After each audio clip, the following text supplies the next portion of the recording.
Oke, akhirnya data non-farm sudah rilis dan tingkat pengangguran kembali mengejutkan pasar dan lonjakan inilah yang membuat kenapa US dollar terpuruk lalu kemudian emas berhasil bangkit kembali dan bahkan sampai saat ini tetap bertahan di atas 4.300-an. Tapi setelah tadi pagi kita sempat menganjurkan buy on breakout 4320, kemudian sempat naik tapi tertahan di 4342. Kira-kira apakah ini masih tetap akan lanjut atau kita harus berbalik arah dan bagaimana selanjutnya? Ini dia ulasannya. Oke, kalau kita lihat dari US government bond yield atau US treasury yield atau imbal hasil treasury, Anda bisa perhatikan di situ candlestick berhasil ditutup dengan bearish persis dengan yang kita inginkan atau yang kita harapkan.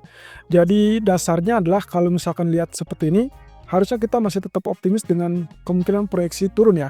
Berarti kita asumsikan double top, berarti juga kita anggap bahwa potensi untuk penurunan itu akan mengikuti arus ataupun alurnya seperti demikian. Oke, kalau gitu kita tinggal tunggu ya beberapa waktu ke depan karena ini juga masih tetap kritikal. Artinya masih bisa kemungkinannya terbuka untuk peluang terjadinya kenaikan. Jadi hati-hati di zona ini.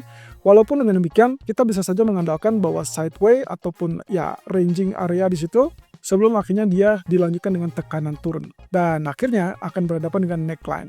Nah, tapi sayangnya juga perlu kita pantau lebih lanjut kalau ternyata terjadi kejutan kembali. Sentimen bisa saja berubah dan anginnya bisa mendorong di atas 4,18 dan akhirnya tembus di atas resisten tersebut. Berarti kalau begitu ini masih tetap agak riskan sebetulnya ke depan. Tapi coba kita lihat ya, posisinya masih tetap dalam jalur sideway dan kalaupun misalkan secara keseluruhan kita melihat ini sebagai rectangle, sangat mungkin nantinya ke depan dia akan melalui 2 ataupun 3 tahapan proses, yaitu untuk jalur penurunan. Tapi sementara untuk kenaikan, dia hanya perlu satu tembusan di atas resistance, maka selesai sudah. Dia akan melanjutkan dengan kenaikan berikutnya. Nah, sementara di balik itu DXY atau indeks dolar saat ini mengalami kenaikan, dia rebound sangat cepat setelah terjadi penurunan kemarin. Anda bisa perhatikan dan pantau di situ. Candlestick sempat turun, kemudian sempat bergerak lebih rendah setelah data non-farm payroll dan juga tingkat pengangguran. Tapi apakah kenaikan ini perlu dikhawatirkan? Jawabannya mungkin tidak. Karena posisinya seperti biasa kalau kita bermain dan juga mengikuti arah dari candlestick, maka acuannya setelah dia tertekan turun 1, 2, 3, 4 candle. Maka yang paling normal itulah dia bergerak naik ataupun rebound, retest resisten yang berarti titik tengah dari candlestick panjang tersebut. Itu yang kita anggap sebagai resisten pertama dan puncaknya adalah sebagai resisten kedua. Kalau misalkan dalam waktu dekat dia cuma bergerak naik sampai ke R1 atau resisten 1, maka tidak ada yang perlu dikhawatirkan. Dia masih tetap dalam jalur penurunan berikutnya, walaupun ya secara bertahap. Tapi wajib waspada kalau dia sudah mulai masuk di atas zona R1 mendekati R2, karena sangat mungkin dorongan tersebut bisa menembus zona R2 dan kemudian dia lanjutkan dengan kenaikan. Dan di saat inilah yang Anda wajib panik karena kemungkinan penguatan dolar kembali terjadi dan emas sangat mungkin terjadi koreksi turun. Tapi seperti biasa yang selalu saya ingatkan adalah terkait dengan kondisi technical. Memang posisinya dolar sangat memungkinkan untuk rebound karena technical only. Tapi selama konteksnya adalah US Treasury tetap dalam jalur penurunan, maka kita tidak perlu khawatir karena yang paling utama adalah kemungkinan yang menggerakkan itulah US Treasury-nya. Seperti yang terlihat di sini. Posisinya tertahan, lalu kemudian ini tinggal menunggu crossover. Oke, berarti untuk sementara waktu kita masih relatif aman karena ada jaminan ataupun ada kemungkinan untuk US Treasury-nya masih tetap dalam jalur pelemahan. Oke, kemudian kalau kita perhatikan dari pergerakan pound sterling setelah data CPI dirilis dengan angka 3,2%, lebih rendah daripada ekspektasi, ternyata benar posisinya dia turun langsung dan itu berarti menekan kepada BOE untuk berada dalam jalur penurunan suku bunga. Oke, berarti kalau begitu MA200 saat ini sedang diuji dan saya rasa kalau misalkan dalam beberapa jam ke depan dia sempat atau berhasil tembus di bawah 1/340, kita ubah strategi bukan lagi buy, melainkan menjadi sell. Apalagi di sini konteksnya dia sudah mulai tembus posisi dari trendline supportnya. Oke, berarti ubah strategi. Yang tadi pagi kita menyarankan Anda untuk melakukan buy, tapi saat ini berhubung data CPI-nya relatif lebih rendah dan juga support ini sudah ditembus, maka kita ubah strategi menjadi sell. Dengan demikian kalau secara perhitungan mungkin saya anggap barulah kita terjadi wave correction di area tersebut. Atau bisa saja posisinya seperti demikian. Ini yang pertama. Lalu kemudian yang kedua bisa saja kembali ke sisi awal kemarin. Berarti kalau saya asumsikan bahwa wave 1 di sini, lalu kemudian 2, 3, 4, dan 5, maka sebetulnya ini adalah wave C yang ditunggu-tunggu kemarin dan penurunan sedang berlangsung.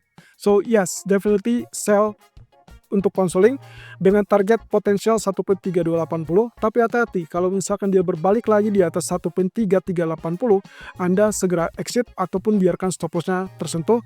Kemudian nanti kalau misalkan sudah ada kepastian dia naik lagi di atas 1.3410, Anda boleh switch strategi menjadi buy kembali. Untuk sementara ini kita ubah strategi menjadi sell untuk target ke 1.3280.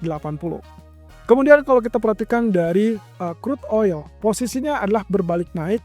Kalau lihat dari areal dan agendanya juga sama dengan apa yang kemarin kita bahas, sebetulnya dia sudah berada di bawah areal yang kita inginkan, tapi juga cukup dekat dengan areal support, yaitu historical support. Anda bisa perhatikan di situ, daily chartnya menunjukkan area 55 adalah strong support area. Dan persis dengan apa dugaan kita, dia mulai kenaikan rebound, saat ini sedang mencoba untuk bangkit kembali sampai mendekati 57. Ya, tapi memang masih cukup jauh, masih ada sekitar $1 lagi.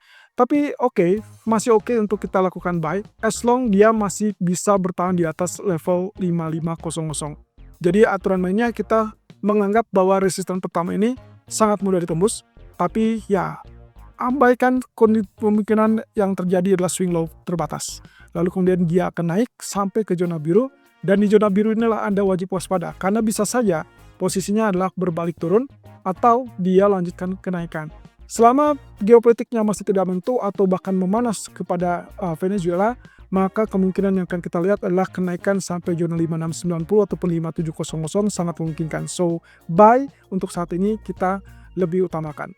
Sebaliknya untuk gold, kalau Anda perhatikan dari apa yang terjadi kemarin, kita sudah sempat bahas ada kemungkinan terkait dengan double top, asalkan validitasnya adalah kalau dia tembus 4257. Yang terjadi adalah tidak turun ataupun tidak tembus 4257.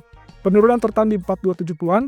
Kemudian di sini saya memberikan gambaran terkait dengan potensi dari falling wedge dan ternyata langsung tembus di malam hari. Dan ini adalah penembusan sebelum FOMC. Dan ini adalah penembusan sebelum data non-farm payroll, teman-teman. Lalu kemudian rilis non-farm payroll dengan tingkat pengangguran yang melonjak, lalu kemudian dilanjutkan kenaikan sampai zona ini, yaitu 4335. Coba perhatikan, setelah itu dia terjadi penurunan, tapi kemudian tertahan di zona orange tersebut. Artinya ini masih tetap jalur support yang cukup efektif. Dan kemudian saya tarik garis resisten dengan resisten, kemudian ekstensinya, dan juga bagian bawah areal yang sama. Dan kita dapatkan ini adalah triangle. Seperti biasa, setelah jalur kenaikan ini, maka koreksinya kita anggap A, B, C, D, dan inilah E. Berarti sebetulnya penurunannya harusnya sudah selesai, so harusnya kita sudah mulai lakukan buy. Dan tadi pagi, saran alternatifnya adalah buy on breakout saat dia tembus 4320, dan itu harusnya sudah dilakukan karena dia langsung naik ke 4342. Nah, sekarang apa yang harus kita lakukan? Apakah kita masih terus melakukan buy atau kita harus sell?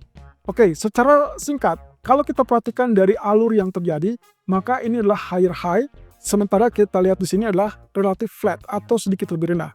Berarti seperti biasa, itu akan terjadi semacam koreksi yang didukung oleh bearish divergence. Tapi kita lihat, apakah kita wajib sell untuk lakukan at least sampai ke teritori 4290, 4285? Jawabannya tidak juga.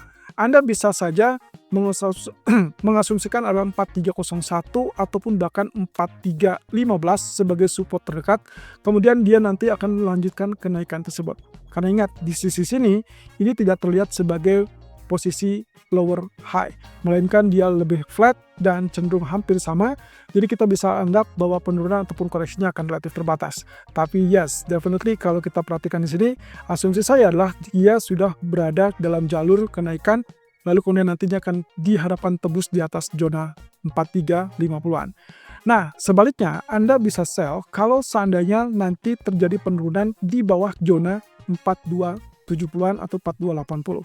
Selama tidak terjadi penurunan di bawah triangle, maka areal penurunan berapapun itulah kesempatan kita untuk lakukan buy. Yang paling ideal tentunya di area 4290 dan 4300. Tapi yang terdekat, Anda bisa kembali incar areal buy di kisaran 4315 ataupun 4300.